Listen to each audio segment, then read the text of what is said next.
Second theory of trade union is Tannenbaum's sociology theory. Tannenbaum's sociology theory that was propounded by Frank Tannenbaum. Let's see his view why trade unionism came into picture, or what was the main reason or cause which gave birth to the trade union. So, according to Frank Tannenbaum, Industrial Revolution was the main cause or reason which gave birth to the trade unionism. Here we are talking about before Industrial Revolution, right? So earlier all the work was done by workers only. Means before Industrial Revolution there was no machines to work. All works or all type of work only done by workers. But as Industrial Revolution came into picture, what happened? It disrupted the order. Order means whatever work earlier done by the workers, now Industrial Revolution introduced a new technology of production, that was machines.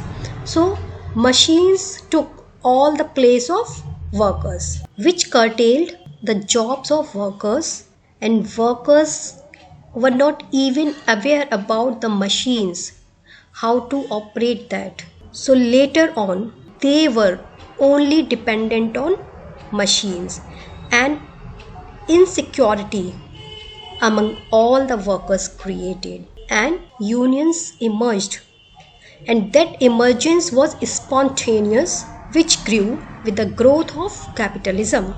Look, this slide will clear the picture. Industrial Revolution came into existence, and which provided the new technology of production, that was machine. So what was the main cause which curtailed the jobs of workers? Cause was machines. And who were the catalyst? Employers. And what result produced by these cause? Result was trade union. It gave birth to the trade unions.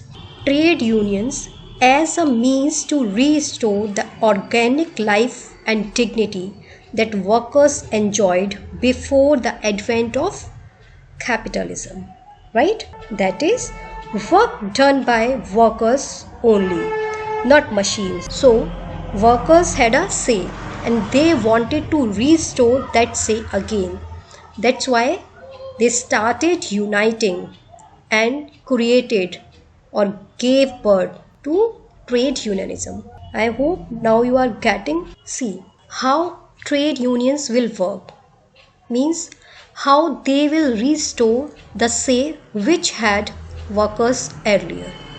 Now unions will play monopoly over labor supply. That is, now unions have become very powerful bodies that try to gain monopoly over labor supply to industry. Means they tend to bargain with employers over wages and time. So those firms that can't pay wages are driven out. Means employers will have to come with unions terms and conditions, otherwise employer will be out from the market. Therefore unions can't remain isolated, so gradually they begin to perform the functions of management also, because every activity of management affects workers in some way or the others. See, Frank Tannenbaum also explained the role of collective bargaining. How? According to him, trade unions didn't challenge capitalism. Means, according to his view, trade unions were not against the capitalism system. Okay, they were not against the capitalism, rather they wanted to make the capitalism civilized, and trade unions were created to integrate workers through collective bargaining. I hope it's clear to you what was the reason according to Tannenbaum why trade unions came into picture, right? So guys, this was the second theory. Let's take a quick revision of first theory, that was Marxian class conflict theory, right? See, we have already discussed this theory. Here we are just taking a quick revision. According to Karl Marx, what was the reason why trade unions were created?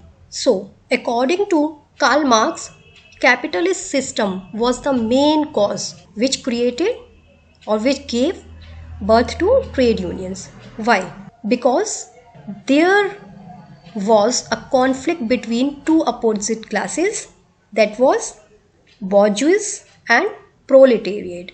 Bourgeois means capitalist, wealthier people, and proletariat means free laborers or wage earners, right? So there was a conflict because there were three main outcomes which aid in the growth of labor movement. That was tendency of accumulation of wealth with capitalists, means that is employers didn't share a portion of profit with the workers, okay, and they accumulate the extra wealth. So workers were neither provided bonus nor incentives.